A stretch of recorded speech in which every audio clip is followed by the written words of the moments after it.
ตัวบ่ตอมปูนอายจุงเก่งเข้าไว้อย่าไปเฮือขวายต่อหน้าสบายจำไว้เน้อเจ้า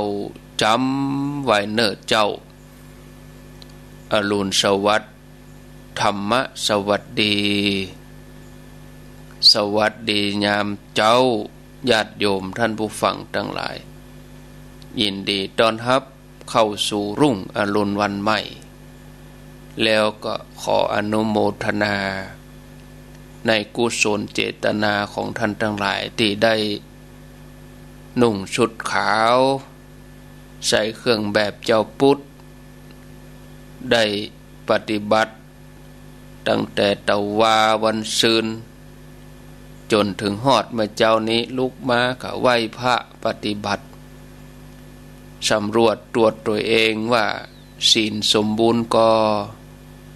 ข้อปฏิบัติตัวเองสมบูรณ์ก็แล้วเมื่อเจ้านี้ฮะก็จะได้ภูมิอกภูมิใจในตัวเอง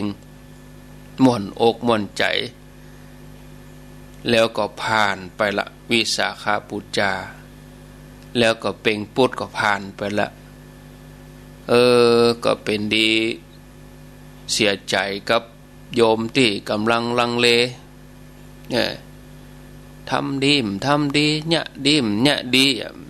แล้วก็บ่มีแหมแล้วนะวิสาขะเป่งปุดนี่นะ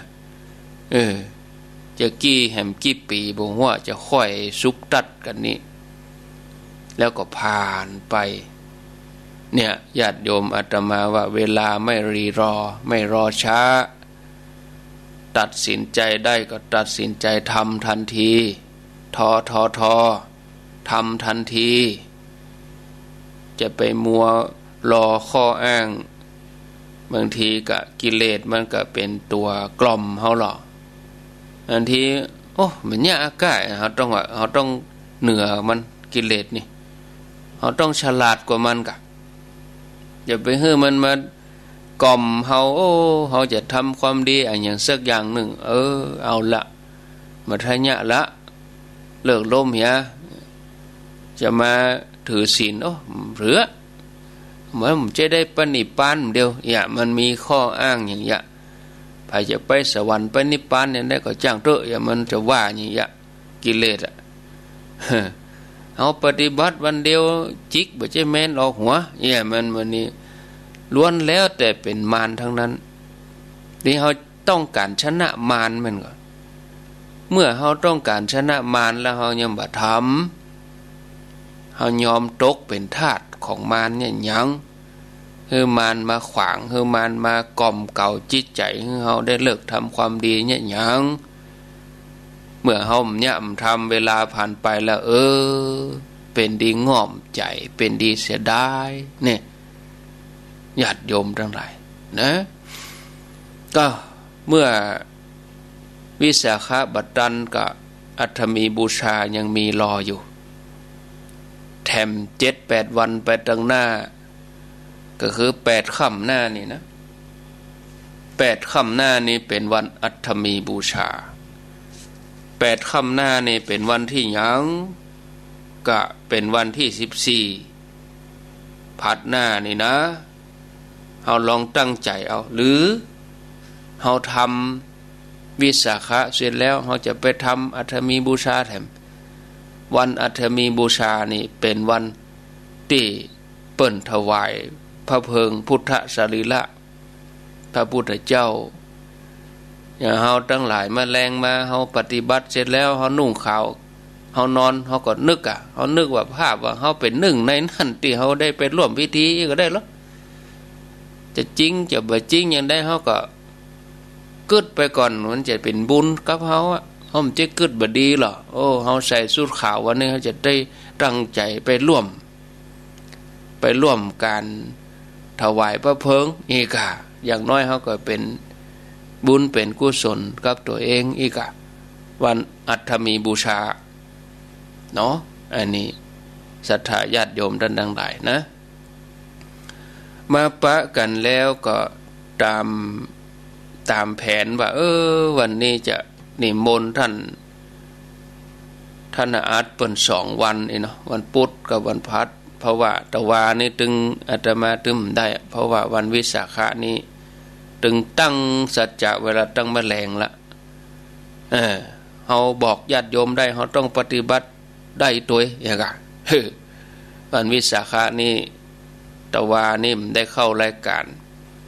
เนาะศรัทธาญาติโยมท่านทั้งหลายได้เข้ารายการช่วงเจ้าแต่ว่าช่วงตีห้าปลายน้อยนี่เข้าอยู่เข้าที่คลื่นสีขาวไปเข้ารายการน้อยแล้วก็6 โมงก็เป็นของท่านพระครูวิสิตศิลพรวัดวังสิงห์คำบรรเทศธรรมแล้วมาเจ้าเขาก็เหมือนเดียวกับญาติโยมเขาเปิ่นปฏิบัติก็ต้องปฏิบัติเนาะศรัทธาญาติโยมเพราะว่าช่วงสายๆควายๆมานี่มันสะดวกละถ้าตีห้า6 โมงไปแล้วนี่โอ้ถือว่าควายสำหรับอาตมานะถ้าเฮา6 โมงนี่ล่าควายขนาดละญาติโยมบัดดันมาเหลือแต่ว่าแมลงนี่จะเข้ารายการนี่โอ้มันอย่างใดเวลาเฮารีบร้อนนี่โอ้ญาติโยมทั้งหลายก็2:45ก็ยังบ่ได้ขยับไปตั้งใด2:50ก็ยังอย่างใดก็บ่ดีแต่ก็จะมาถึงวัด3 โมงพอจะ5 นาทีแล้วก็โอ้เลยเวลาท่านพระครูสุเมธเพิ่นก็โทรหาลืมแจ้งเพิ่นก็ตึงไหนๆก็ตึงได้มาจัดแน่ก็เลยไม่ได้บอกเขาเพิ่นเนาะเพิ่นก็ใจร้อนแหละโอ้พอได้เวลาแล้วท่านอาจารย์บรรยงไปไหนท่านพระครูก็ร้อนใจอาตมาก็ร้อนใจคนเอาเวลารอกับ เวลารีบนี่มันต่างกันเนาะเวลารอนี่อย่ามาเมินแต่เหมือนว่า20 นาทีเนี่ยอย่ามาเมิน5 นาทีก็สิจะเมินเวลาเฮารอนะรอพอ5 นาทีบ่มาเด้อแต่เวลาเฮารีบร้อนเนี่ยครึ่งชั่วโมงนี่มันพอนะเวลาสำหรับที่เฮาปฏิบัติงานอะไรอย่างนั้นครึ่งชั่วโมงก็ได้ก็20 นาทีก็ได้ก็เหลือ10 นาทีก็ได้ก็เหลือ5 นาทีว่าปโธญาติโยมทั้งหลายมันเป็นอีเนาะก็ย่ำเดียวเนี่ยฮะผ่านไปละก็เดี๋ยวจะ4 โมงครึ่งข้าง10 นาทีนั่นเวลานี่มันมีคุณค่าแต่นะญาติโยมใจไปมัวรีรอเนอะเมื่อเฮาเกิดศรัทธาเมื่อกำลังวังชาเมื่อแข้งขาเฮาดีเฮาก็ควรจะทำเสียรีบทำเสียนะญาติโยมเนาะก่อนที่จะธรรมะไปอย่างอื่นนั่นก็วันนี้ญาติโยมทางเมืองฝางแม่อ้ายชัยประการเนาะเปิ้นจะมีการทอดพระป่าเป็นกองทุนพัฒนาเผยแผ่พระพุทธศาสนาสถานีวิทยุ FM 100.25ที่คณะสงฆ์อำเภอฝางก็ขออนุญาตสถานีคลื่นต่างๆก่อนเนื่องจากว่าเฮาอยู่ด้วยกันหลายก็คือพ่วงไปหลายคลื่นก็จะได้ใจช่วงโอกาสเวลานี้ประชาสัมพันธ์เพราะว่าวันนี้เราเนาะเป็นวันงานของเปิ้นถ้าว่าวันพูกไปแล้วก็ถึงประกาศก็เริ่มเปิงละไหนๆก็วันนี้ก็จวนญาติโยมก็เน้นในพื้นที่เนาะถ้าต่างพื้นที่จะไปเนอะก็ต่างจังหวัดเดี๋ยวนี้เปิ้นก็จำกัดบ่ฮื้อได้เดินทางข้ามต่างจังหวัดไปแต่ก็โยมหลายท่านก็ทำบุญออนไลน์เนาะฝากมาอาตมาก็จะไปตานวันนี้ที่วัดพระบาทอุดมน้ำบ่อสาวาสำนักวิปัสสนาสถานีวิทยุเพิ่นก็เปิดมาตั้งปี48แล้ว48 49แล้ว10 กว่าปีก็ตั้งอยู่ที่วัดพระบาทอุดมน้ำบ่อสาวาโดยหลวงพ่อพระครูสุจิตตานุรักษ์หลวงพ่อเจ้าคณะอำเภอฝางเจ้าอาวาสวัดพระบาทอุดมน้ำบ่อสาวาร่วมกับคณะสงฆ์ศรัทธาประชาชนก็จัดสถานีเผยแผ่ธรรมะแล้วก็2 ปีมาเนี่ยจังหวะบุญจัดสรรยังได้หลายปีก่อนนั้นโยมอาตมาก็ เป็นศรัทธาปัตตังอีเลินนี่ก็มีนะแล้วพวกก็ไปอยู่ทั้งเมืองฝางศรัทธาทั้งดอยหล่อหนองผ้าขาวทั้งป่าช้างอย่างมื้อนี้ไปอยู่ไม่อายเมืองฝางพุ่นนักอ่ะพี่น้องเขาหลายกะเตี้ยเขาไปการไปงานแบบว่างานเขาดำแบบว่างานมงคลเอาว่ามงคลงานพระปล่อยหลวงปล่อยอย่างเขาจึงถามเขาไปไหนมาไปเมืองฝางเนี่ยโอ้ไปเมืองฝางนะยังไปซื้อส้มกับใจพี่น้องมีพุ่นไปอย่างปล่อยหลวงไหนปล่อยหลวงเมืองฝางไม่อายพวกอะอยากไปว่าคนตังเพไปอยู่พุ่นก็นักไอ้นี่ก็เปิ้นก็ว่าเขาใครฟังวิทยุพ่องนะใครฟังอาจารย์พ่องอยู่ตังปุ้นเฮาไม่ได้เฮาจะได้ฟังหาอย่างใดหมู่เน้ออาตมาว่าก็แล้วแต่บุญกุศลเนาะเพราะเขาจะไปติดต่อสถานีธุรกิจนี่เขาก็ยากสถานีธุรกิจพวกก็คิดเป็นชั่วโมงเขามีเงินเจ้าเวลาเขามีสตังค์มันยะถาสักปีนะแล้วแต่บุญจัดสรรมาสูบตัดอย่างใดหมู่เนี่ยมาจับแต่จะว่านะมาได้จับตินำบ่อสาวาโดยเมตตาหลวงพ่อในเขาก็ศาสนาเดียวกันป่อองค์เดียวกันนี่เนาะเผยแพร่ช่วยกันศรัทธาจะได้ฟังอันอย่างหลากหลายอันนี้เป็นความใจกว้างของหลวงพ่อก็เลยเปิดโอกาสให้อาตมาเขาได้ไปมีส่วนหนึ่งในรายการจากที่เวลาเฉพาะมาแรงต่อมาก็ได้เวลามาเจ้าอย่างเงี้ยต่อมาก็ได้เวลามาคืนแถมเนี่ยหลวงพ่อก็ตั้งใจเผยแผ่ทุกวันศุกร์หลวงพ่อจะนำเพื่อฟังก็ได้จังหวะเวลาหลวงพ่อถ้าจะตึงวันกำไว้อาจารย์มันยงท่านพระครูอาจารย์มันยงตึงวันกำไว้อีน่ะการหลวงพ่อหลายงานเจ้าคณะผู้ปกครองเสถียรประชุมมาปิกมาถึงวัดปอขำมาบางทีก็หิวนี่เนี่ยแต่เนอะญาติโยมออกเมืองฝางมาสมมติว่าเปิดประชุม9 โมงนี่ยามเดียวนี้ต้องออกวัดละเนี่ยเนาะต้องออกวัดละถ้าประชุมตั้งเจียงใหม่ก็ประชุมตั้งจอมตองประชุมตั้งนี่นะอันนี้เปิ่นต้องมาแล้วแต่ต้องเดินทางมันเจ็บแฮมไม่ดีนะนั่งรถขี่รถหิวเหมือนกันเนอะอันนี้ก็ว่าหลวงพ่อเพิ่นได้ออกทุกวันศุกร์อาตมาก็เอาสัญญาณเมืองฝางมาเชื่อมตั้งเพกับหลวงพ่อก็ได้เผยแพร่ไปตั้งเวียงเป่าเมืองน่านในเวียงก็มี104เปิ่นฮับทุกวันศุกร์แล้วก็ช่วงเมื่องายนี่ญาติโยมจะฟังหลวงพ่อเจ้านำเภอฝางก็มาเจ้าเนอะ7 โมงครึ่งถึง8 โมงทุกวันก่อนเคารพธงชาติที่104.5 ฝ่ายหินนี่ก็ได้เครือข่ายเพิ่มได้ม่วนใจหลวงพ่อเพิ่นเวลาเปิดสายก็ศรัทธาตังเพโทรหาศรัทธาตังเวียงเป่าทั้งนั้นที่อื่นที่ไก่โทรหาพะเยาแป่น่านเมืองแป่เมืองน่านเจียงไฮ้เมืองลี่เมืองเถินโทรหาก็ทำให้เปิ้นได้เกิดความสุขใจจากที่เผยแพร่เฉพาะอยู่ในพื้นที่ฝางไม่อายชัยประการก็ขยับขยายกว้างขึ้นไปก็เหมือนเดียวกันเนี่ยอาตมาเขาก็เผยแพร่เมื่อก่อนก็อยู่กับวงดอยลอเนี่ยดอยลอสันปะต้องเฮียมเดนนี่สถานีหลายตีเปิ้นหันความตั้งใจก็สัญญาณไปเชื่อมสัญญาณไปนะหลายคลื่นบอกว่าจะเป็นคลื่นธุรกิจที่เปิ้นมีจิตสาธารณะที่เปิ้นเป็นจิตกุศลเปิ้นก็เอาเวลาถวายให้เอาเลยท่านพระครูท่านอาจารย์เวลาให้สถานีมีบุญสถานีได้บุญตัวได้ฟังธรรมะตัวคนเฒ่าได้ฟังม่วนใจ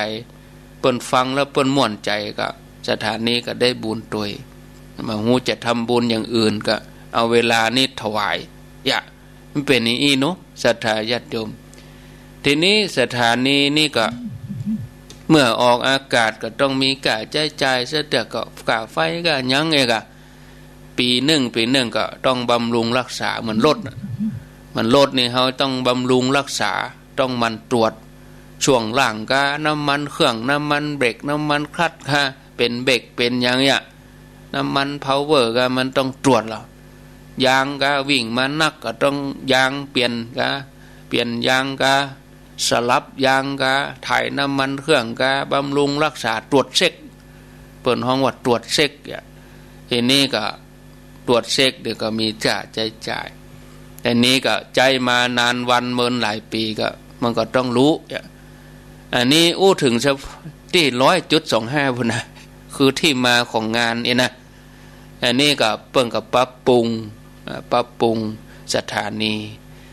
รับรายการมาได้2 ปีนี้เนาะรับรายการของอาตมาภาพของเก้ากับผมพร้อมกับครูบาอาจารย์ที่จัดรายการก็ในนี้สถานีเพิ่งรู้ไปที่เมืองฝางรู้ไปกับปิดไปเกือบ20 วันก็ปัดโต้สายโทรศัพท์นี่หูปอฮอนตูปีเลินกะตูปีกอบกะตูปีชัยกะที่เปิ้นอยู่หั่นนะโอ้ตูปีเลินนี่โต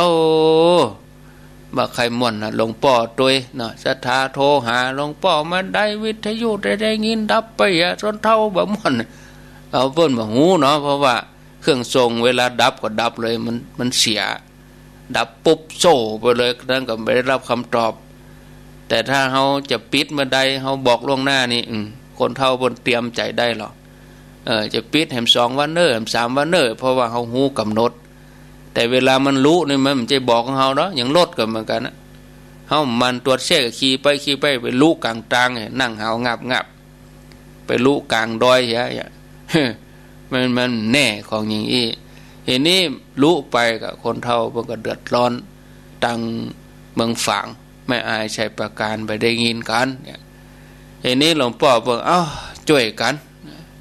หลวงพ่อก็แข่งใจกันโอ้ใหม่ๆก็อิดเหมือนกันนะญาติโยมมันซ่อมหลายรอบ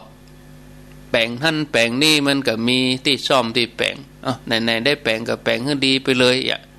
บางคนเท่าได้งอมอินดูกันอันนี้ถ้าช่วงนี้ถ้าดับถ้าปิดก็ยังตะว่าก็ดีวันอื่นๆก็ดีญาติโยมต้องทำใจเนอะหน้านี้นะฟ้าฝนเนี่ยอย่าง91มาเจ้านี่ผมได้ยินเพราะว่าเจ้าหน้าที่เพิ่นปิดเครื่องไปเลยเพราะว่าตะวานี่โอ้ฝนทั้งจอมตองทั้งนี้ทั้งใต้นี่รุนแรงเนาะไม้หักหลักโกดเสาไฟฟ้าก้นลำไยปึ๊ดออกไปเป็นต้นตะวาเนี่ยก็เลยเนี่ยเป็นเหตุตะวานี่เลยหาดไปเลยนะจัดรายการหาดไปเลยดับไปเลยไฟดับไปชั่วโมงตะวานี่ดับไป4 โมงเกิงก็แล้วประกอบกับ4 โมงในเปิ้นถ่ายทอดงานที่พระบรมธาตุเจ้าโดยสุเทพเปิ้นก็ถ่ายทอดแต่สถานีอื่นก็เปิ้นก็รับเวลาปกติของเปิ้นนะแต่ถ้าญาติโยมไอ้นี่อู้ถึงตะวาแมลงเนาะโอ้โทรศัพท์ก็โทรมาทิกบ่กองดับพ่องบ่ดับพ่องFacebook ดับโยมโทรมาแถมวิทยุดับโยมโทรมาแถมว่าจะมาซ้ายหันขวาหันแหละอันนี้ก็เป็นว่าเปิ้นตั้งใจฟังกันแต่รู้นี่เนาะอันนี้อย่างเมืองฝางนี่ก็หลวงพ่อเพิ่นก็ปรับปรุงตึงเสาปรับปรุงตึงเครื่องปรับปรุงตึงห้องแต่ปกตินี่เขาก็เน้นกับปรับปรุงกำยังเนาะแต่เนี่ยได้มันหลวงพ่อไหนๆก็ไหนๆแปลงดีไปเลยก็เลยฮือช่างอย่างมาแปลงก็เสี่ยงเป็นนักอยู่อันนี้ก็หมู่ศรัทธาเขาก็เน้นพื้นที่เน้นในพื้นที่เนอะก็คือฝังไม่อายใช้ประการที่เขาฟังกันเนี่ยฟัง100.25วันนี้ถ้าเขาไปมาง่ายก็ไปทยอยกันไปเขาก็เอาผ้าปิดดังไปมีเจลล้างมือก็พกใส่ไปโดยนั่งห่างกันก็ตามมาตรการของเปิ้นแต่ว่าเขาจะเริ่มพิธีกันบ่ายโมงอาตมาเขาจะออกไปก็เดี๋ยวอาตมาออกรายการแล้วก็6 โมงอาตมาจะอาบน้ำเตรียมตัวแล้วเนาะเดี๋ยวก็ตี 5ก็จะเข้ารายการที่ขึ้นสีขาวปุ้นก่อนชั่วโมงเพราะว่าตั้งอื่นตั้งไก่เบียงเป้าเพิ่นก็ฝากหอมมาอ่านชื่อเป็นให้น้อยแต่บ่ได้อ่านที่96บ่ได้อ่านที่เวลานี้นะไปอ่านตี 5ปุ้นจะไปอ่านช่วงนั้นอันนี้ก็6 โมงก็จะเป็นครูบาอาจารย์เบียงเป้าท่านมหาสมชาติช่วง6 โมงนั่นก็เป็นโอกาสเราเตรียมตัว7 โมงก็ออกวัดละออกวัดไปก็จะได้ปีกมากับแมลง แล้วก็แจ้งญาติโยมไว้ว่าแมลงบืดนี้จะนิมนต์ท่านสาธิตเปิ้นแตนเนอะอาตมาอย่างใดก็ตึงบัดตันโอ้ย่ำอัดเทปไว้ท่านพระครูมันบ่ได้อัธรสหรออาตมาจะพยายามทำบัดแต่บ่ว่านี่จะบ่อัดเทปจะจัดสดเพราะว่าเฮาหันคุณค่าเวลาที่เปิ้นฮื้อเฮาต้องเน้นเฮาต้องหันคุณค่าเวลาพยายามจัดรายการสดบ่เอาเทปมาเปิดแต่ถ้ามันจำเป็นแท้ๆก็จะฮื้อตนอื่นแทนตนไหนที่สะดวกก็จะฮื้อเปิ้นแทนว่าเราถามหลายตนดูถามตนนั้นก็โอ้มันเมินนะ3 ชั่วโมงแล้วหมดกำอูทำก็เต็ดแล้วอย่างท่านอาร์ตนี่ก็อันใจเปิ้นเหมือนกันนะแต่ว่าเนี่ยโอ้คอผมแหบปวดแล้วท่านบอกอาจารย์นี่หรอโอ้คอผมแห้งไปแล้วอันเนี้ยท่านพระครูยังวันเดียวนะอีเนาะท่านพระครูยังขนาดวันเดียวนะผมนี่นะวันไหน3 เวลาอีเนาะเจ้าตี 3แมลงบ่าย 3มาค่ำ2 ทุ่มเนี่ยอันนี้ถ้าเราทำไปบ่อยๆทำไปเราเกยไปมันก็ม่วนไปให้เราเกยทำแล้วเราไม่ได้ทำนี่มันบ่ม่วนแต่เราเกยทำแล้วเราได้ทำแล้วมันม่วนเหมือนญาติโยมนะเกยไหว้พระแล้วไม่ได้ไหว้พระก็บ่ม่วนเกยไทยใส่บาตรทำบุญได้ใส่บาตรทำบุญก็บ่ม่วนเหมือนเดียวกันเหมือนเรานี่เราเกยได้ฟังธรรมะแล้วเราไม่ได้ฟังมันก็บ่ม่วนเนี่ยอันนี้ญาติโยมทั้งใส่ใต้ก็ถ้า91ประเด็นนี้เพิ่นยังเปิดเด้อเขาก็ไล่ไปลองไหลไปที่ 98.75 เนอะจอมตองขวงเปาศพเตี้ยตะวาบ้านหงโทรมาโควิดเปิดว่าก็ได้ยินชัดดีเหรอท่านอาจารย์ก็ยินดีประเด็นนี้เพิ่นจะเปิดเนาะเพิ่นจะเปิดอยู่2 เวลาเนอะทดสอบ 98.75 เอากันกรณีสถานีเฮาได้ยินกะอินดูคนเฒ่า98.75 เนอะเวลาประเด็นนี้ออกแล้วก็แมลงแถมบ่าย 3ก็จะได้ฟังกันเมื่อคืนก็มีแหมเมื่อคืนก็เอาช่วงเวลา20 ทุ่มถึง4 ทุ่มเนาะแล้วก็จะฟังพื้นที่ก่อนเมื่อญาติโยมแจ้งผลการรับฟังมาฟังอย่างใดก็ก้อยแป่งก้อยพัฒนากันไปกำน้อยเขาก็ก้าวทีละก้าวนะมันจะไปก้าวกำ3 ก้าวนี่มันผเลิศก็หน้าวำพุ่นน่ะอันนี้เอาคืนทีละก้าวทีละก้าวทีละก้าวอีเนาะวันนี้ก็อาตมาเขาจะไปแล้วก็ไปฉันเพลแล้วก็บ่ายโมงทำพิธีเนาะอันนี้ก็แจ้งย้ำญาติโยมดังฝางแม่อายชัยประการก็ขออนุญาตสถานีอื่นๆกรรมเพราะว่าวันนี้วันสุดท้ายของเปิ้นละวันงานของเปิ้นละเขาก็เน้นงานของเปิ้นหน่อยเนาะอันนี้ญาติโยมก็จวนกันเด้อจวนกันถ้าไปไม่ได้ก็ฝากหอมกันมาเมื่อเฮาร่วมด้วยช่วยกันแล้วก็จะเป็นกำลังใจหนึ่งหลวงพ่อเปิ้นมีกำลังใจในการที่จะทำงานด้านเผยแพร่ย่ำเดียวเนี่ยเฮาหันประโยชน์วิทยุนะฟังเทศออนไลน์ฟังเทศทางวิทยุถ้ามีเฮาก็หมดกำลังใจกันนะก็เพราะว่าเฮาไปวัดก็บ่สะดวกเฮาจะไปนั่งฟังธรรมก็สะดวกเพราะว่าแข้งขาเฮาบ่ดีแข้งขาเฮาบ่ดีเฮาเฒ่าแล้วบางคนก็เป็นคนไข้ติดเตียงถ้ามีวิทยุนี่จะยังไดญาติโยมคนเฒ่านี่พอเฟซปุ่นกับอย่างเป็นเฟซนี่หมูเตี้ยเป็นเฟซไปเข้าเพจนั่นก็โอ้ผมเป็นเพศเป็นผีหยังตุ้ยอีแม่เข้าไลน์นั่นก็มันไลน์ผุยเนี่ยกะมันเปิ้นบ่ฮู้มันเปิ้นเฮาคนละยุคเปิ้นบ่เข้าใจจะมาพอเฟซพอเพจพอไลน์มันบ่พอเพจพอผีหยังเพราะก็เอาวิทยุเนี่ยกะคนเฒ่านะอันเนี้ยญาติโยมทั้งหลายเดียวเนี่ยยุคเนี่ยเผยแพร่เนี่ยตั้งเนี่ยโอ้มีคุณค่ามีประโยชน์เนี่ยญาติโยมท่านทั้งหลายอันนี้ญาติโยมเขาร่วมด้วยช่วยกันก็จะเป็นกำลังใจ1 กำลังใจ1 ดวงร่วมกันก็จะเป็นพลังพระสงฆ์ที่เปิ้นจัดรายการเปิ้นก็จะมีกำลังใจว่าโอ้ศรัทธาญาติโยมบ่ทอดทิ้งพระสงฆ์ก็บ่ทอดทิ้งศรัทธาก็บ่ทอดทิ้งพระสงฆ์ต่างคนก็ต่างกรรมกันกล้วยกรรมงามกรรมกล้วยช่วยกันไปนะ สุขาสังคัสสะสามัคคีความสามัคคีนำมาซึ่งความสุขเมื่อเฮามีกุศลเจตนาร่วมกันมันจึงได้ทำถ้ามีบุญวาสนาร่วมกันมันจึงพลันสำเร็จแต่ถ้าเฮามีบุญวาสนาร่วมกันมันก็ตึมได้ทำต่อฮือใจอย่างใดก็จังมันตึมทำตึมได้ยะได้ทำอันนี้เมื่อเฮามีใจญาติโยมก็ร่วมกันวันนี้เนอะญาติโยมตั้งฟังไม่อายใช้ประการเข้าใจฟังแล้วก็โอ้อย่างท่านพระครูว่าแต่รู้กึดแจงหอดวิทยุดับวิทยุเงียบไปนี่โอ้เฮาบ่ม่วนอย่างใดบัดเดี๋ยวนี้วิทยุดังศรัทธาจะไปเงียบวิทยุดับศรัทธาก็เดือดเดี๋ยวนี้วิทยุดังศรัทธาก็จะไปดักไปดักงีบปิ้งเงียบปิ้งอะไรโทรมากำลังใจกระทุ่งก็ได้ละท่วมท้นละกำลังใจแต่เอาแสดงออกอย่างใดกำลังใจนี่เอาไปจ่ายค่าไฟฟ้าก็มาเอาเนาะไปการไฟฟ้าวันนี้นะสถานี100.25เผยแผ่ธรรมะมาหลาย10 ปีขอเอากำลังใจจ่ายค่าไฟการไฟฟ้าก็มาตัดหม้อไปเห็นบ่เขามาเอาสักปีเขาก็มาเอาอันนี้ญาติโยมต้องเข้าใจเนอะคนละ1 บาท100คนก็ได้100 บาทมีคุณค่ามาจาก1 บาท1 บาท100 บาท100 บาทจากคนคนเดียวถามว่ามีคุณค่าก็มี100 บาทเอาไปซื้ออย่างก็ได้มูลค่า100 บาทแต่ที่มาของ100 บาทจากคนคนเดียวกับ1 บาท100 คนก็มีมูลค่า100 บาทเหมือนกันแต่คุณค่าอยู่ที่ไหน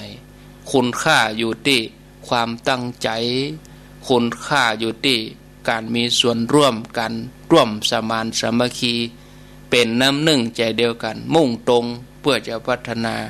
เผยแผ่พระศาสนาให้กว้างขวางยาวไปอันนี้วันนี้ก็ร่วมกันเชิญชวนร่วมกันเนอะคนเฒ่าเบิ่งไข่หอม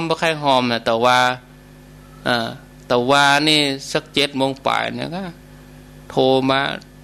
ท่านถึงไหนแล้ววะโหถึงไหนอุ้ยก็มาเมืองฝางเนี่ยไอ้นี่แล้วแม่อยู่ไหนอยู่อันชัยประการนี่นะวะอยู่เชียงดาวนี่นะวะโหเขาไปออกวัดอย่างเตื้อวันนี้มันเป็นวันที่6อยู่รู้นะโหลืมไปแม่นึกว่าวันที่7แล้ววะวันนี้โอ้นั่นน่ะเปิดใครทำคนใครทำเบิกก็ทำแต่นะ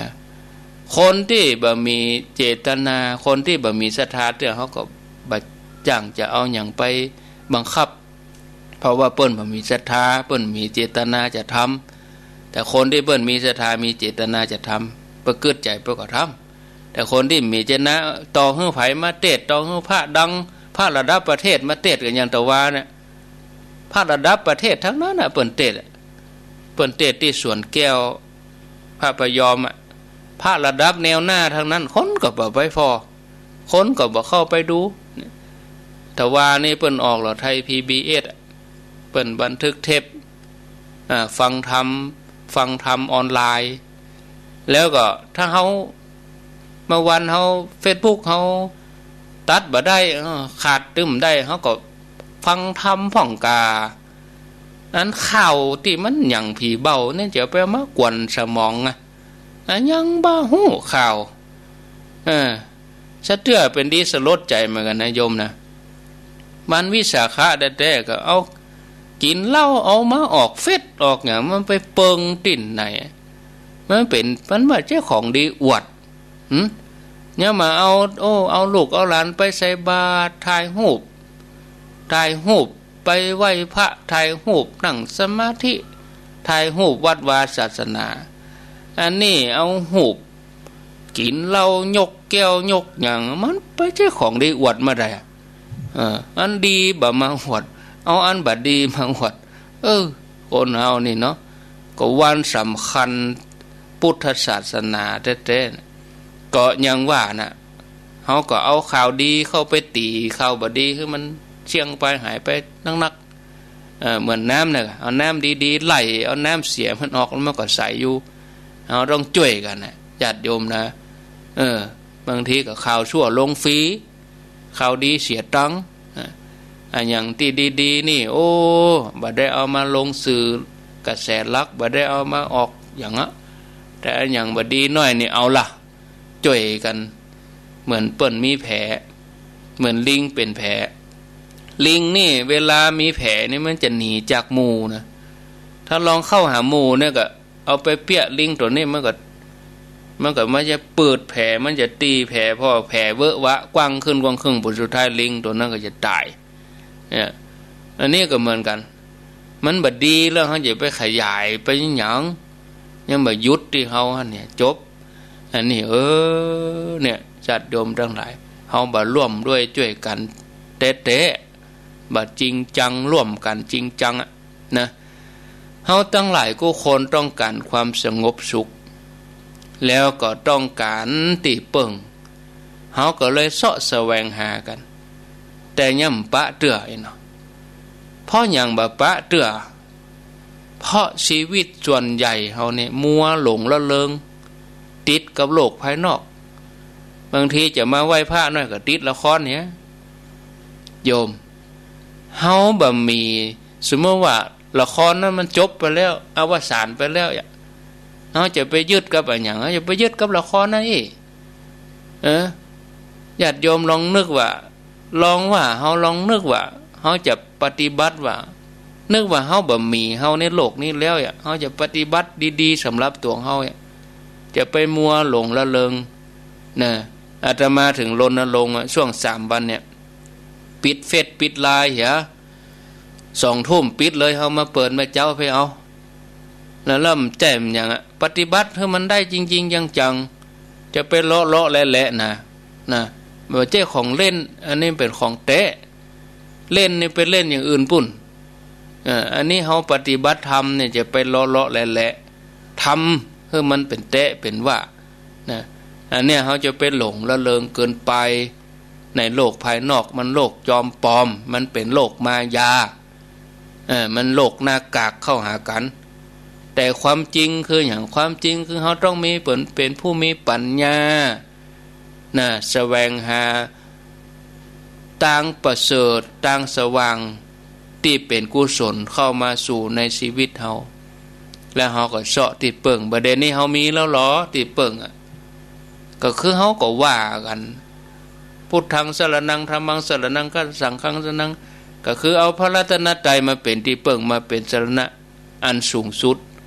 เนี่ยศรัทธาญาติโยมท่านทั้งหลายเมื่อเฮาใครฮู้เรื่องราวของชีวิตเฮาก็ฮู้หมดแล้วหรอ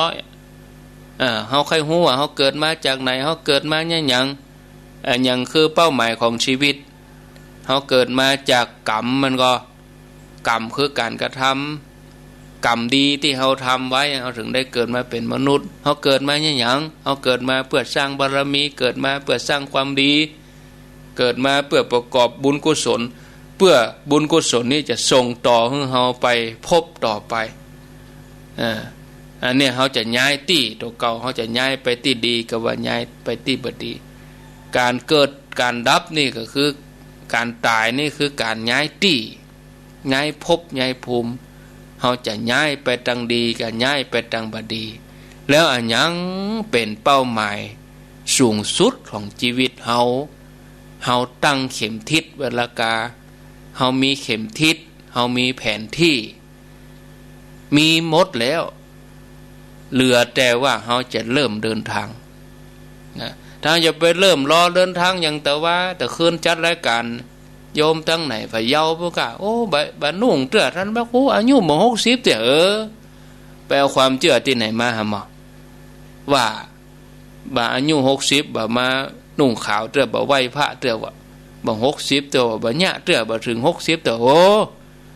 จะไปรอเนี่ยอย่างแถมมันบางทีมันมาถึง60มันเป็นแน่ใหญ่ญาติโยมนั้นมันเป็นแน่ได้วันพุธจะมาถึงเฮาก็โชคดีกับวันนี้เฮาได้มาถึงเฮาเนี่ยเฮารับจะเฮาตื่นเนี่ยได้จะไปรอเนี่ยหยัง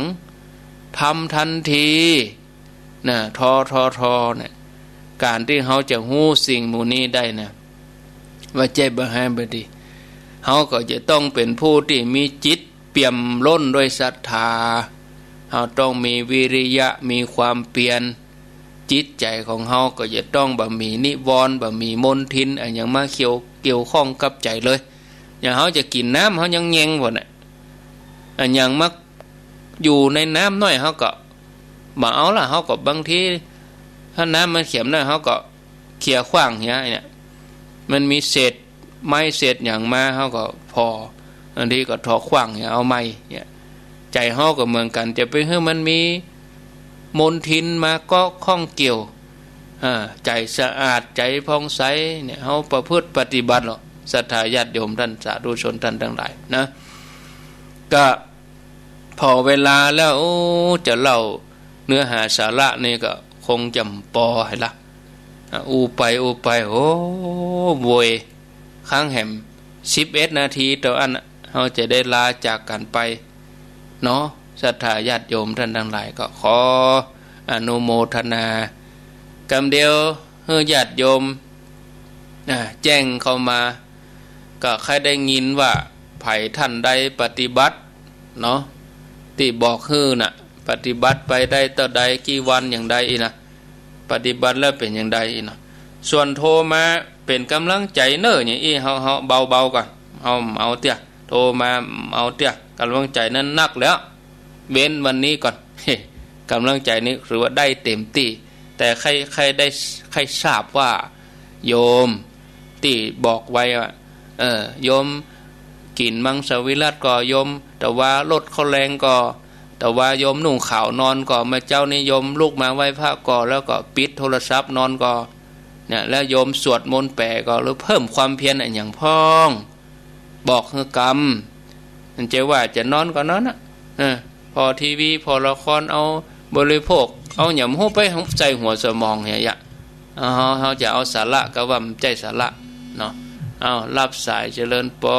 นนมัสการเจ้าจากหลังการแม่สาวเจ้า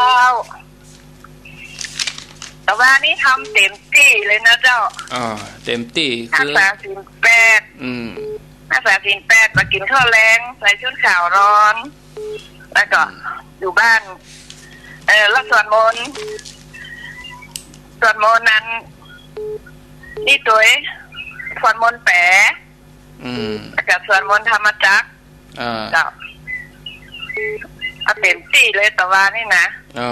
วันนี้จะกินเจแหมวันเนี่ยกะ3 วันนอนแหมเนี่ยกะวันโกนวันพระแล้วก็วันแฮมค่ำเนี่ยเจ้าวันแฮมค่ำนี่เป็นวันดีอยู่อนุโมทนามาสการนะเจ้า0993666322เจริญปนไหว้สาเจ้าท่านพระครูเจ้าวัดเกตกะลามเจ้าเดี๋ยวกะลามนั่งสวดมนต์เจ้าเกตกะลามนี่อันเนี้ยชาร์จแบตเต็มที่เลยเจ้าแม่จันทิพย์เจ้าก็เดี๋ยวก็เกียมทำวัดกับท่านมหาวิษณุแถมไปทำวัดโดยเปิ้นสวดมนต์แปะแล้วก็สวดนั่นก็ก็ไปที่บกดกแล้วก็ธรรมจักรแล้วก็ชินบัญชรพระหงส์อากาเรียบร้อยเลยเจ้านั่งสมาธิเบิ่นก็นั่งสมาธิจังนั้นถึง108เจ้าหยาดน้ำก็หยาดเจ้าหยาดถึงไม่เช้าถึงไม่ค่ำเจ้าปิดโทรศัพท์ปิดเฟซปิดไลน์ก็บ่มีค่ะเจ้ามีอันนี้ตัดกังวลผู้มุกเนี่ยเจ้าตัดกังวลไปเนาะเจ้าอนุโมทนา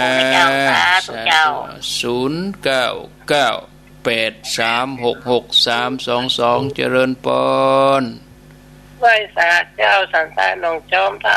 ทอทำทันทีจบสมบูรณ์ทุกประการ3 วันครบถ้วนเจ้าจบวันเนี้ยเนาะเขาว่าตั้งแต่วันจันทร์มาแล้วแต่ว่าปกติกันเราทำต่อทุกวันแหละต่อไปทำตามที่ท่านบอกแต่ช่วงจังหวะวันเขาก็ความเข้มข้นก็เพิ่มเข้ามาแถมเข้มข้นแน่นอนศีลหน้านี่อัฐมีบูชานี่เอาหำกรรมเหมือนเฮาไปห่วมงานพิธีถวายพระเพลิงนะเฮากึดอย่างนั้นนะแต่บางที่นี่เปิ้นสมมุติแปลงปราสาทเลยนะบางที่เนี่ยเปิ้นแปลงปราสาทนกฮัดวันอัฐมีบูชาเปิ้นก็เผาแต้เลยนะอันนี้เหมือนเฮาแต่งชุดขาวเฮาไปห่วมงานนั่นเลยแต่เฮาเอาจิตไป ถึงแม้ตัวเขาจะนอนเขาก็น้อมนึกถึงโอ้พระพุทธเจ้าเปิ้นอย่างมันโอ้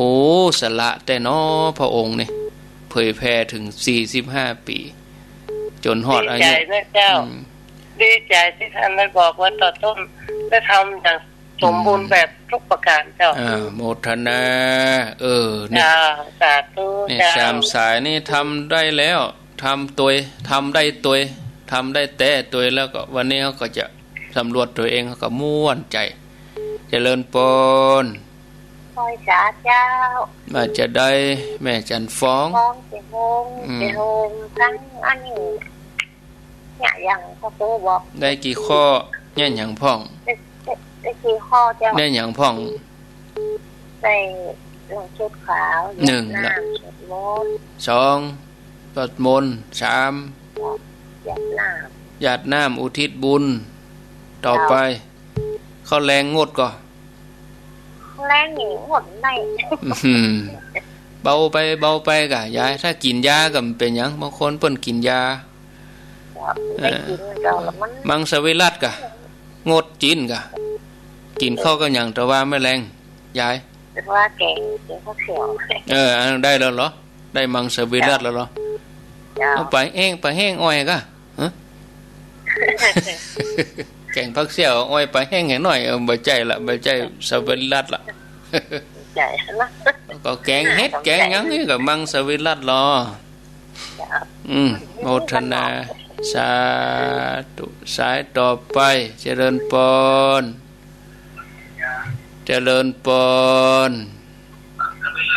โยมฟังทางวิทยุเน้อโยมฟังทางวิทยุสายไม้มาแทนเจริญปนไว้สาครับลุงยมก็วิ่งขึ้น90ชัดเจนดีเด้อปันพ่อก็น่าจะบอกอันนี้ลุงก็ต้องบอกงานก่อนเตียนลุงจะเปิดสายอัดปนแล้วกันก็ได้ครับว่า98ไปนี้มันชัดเจนและตลอดเวลาต้องไปบอกตอน91เปิดตัวครับลุงต้องบอกตอนนั้นนะเพราะตอนแต่ผม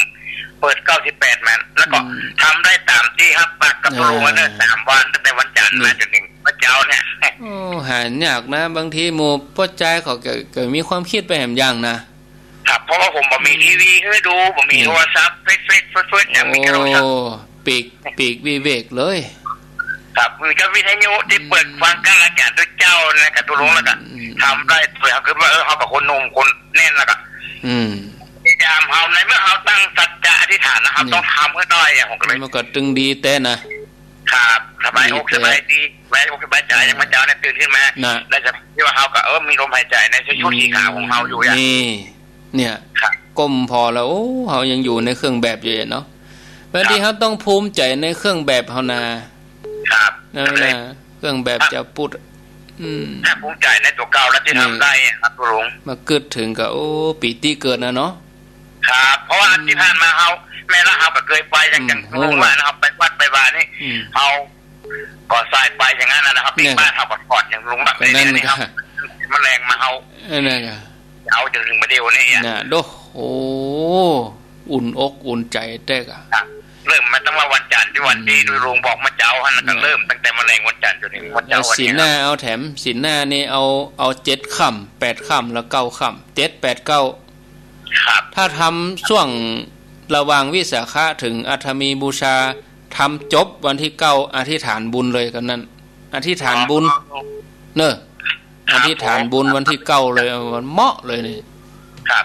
อธิษฐานบุญอย่างใดเอาลองว่าไปอธิษฐานใจเอานะครับเอาว่า9ค่ำบนนี้ก็ซ้ำดีเลยนะ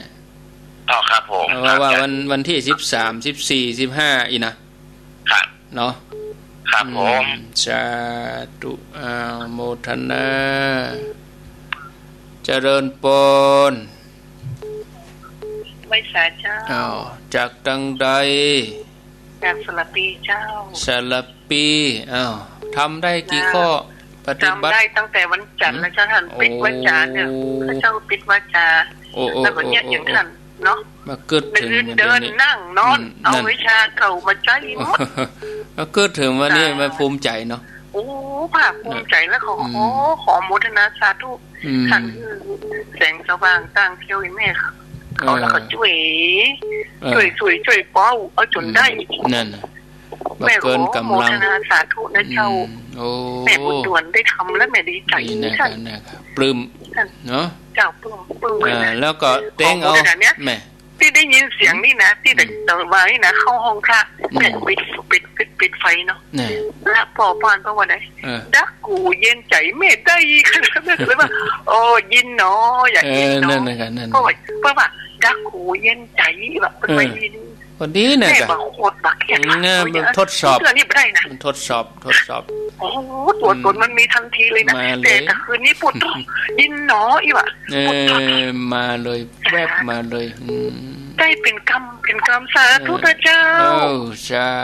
ธุเอาละตั้งใจเอาอัฐมีบูชาแถมกรรมเอาบัดตันละโยมเนาะขออนุญาตปิดโทรศัพท์ก็เดี๋ยวไปต่อกันขึ้นสีขาวปุ้นแถมกรรมนะอาตมาไปต่อแหมชั่วโมงญาติโยมดังในเวียงเพื่อก็ลองไป104ถ้าเปิ้นรับอยู่ก็มาอันก็มี89.50 บ้านทุ่งเรดิโอหรือว่าฟังที่ 103.50 แดนดินทินละนาก็ได้ไหลไปแล้วมาจับที่ไหนก็ฟังที่ห้านเนาะสำหรับวันนี้เจ้านี้โชคดีมีใจเป็นของท่านผู้ฟังทั้งหลายทุกคนทุกท่านฝากไว้เนอะอัฐมีบูชาปฏิบัติแห่งกรรมวันโกนวันพระแล้วก็วันเก้าค่ำก็คืออัฐมี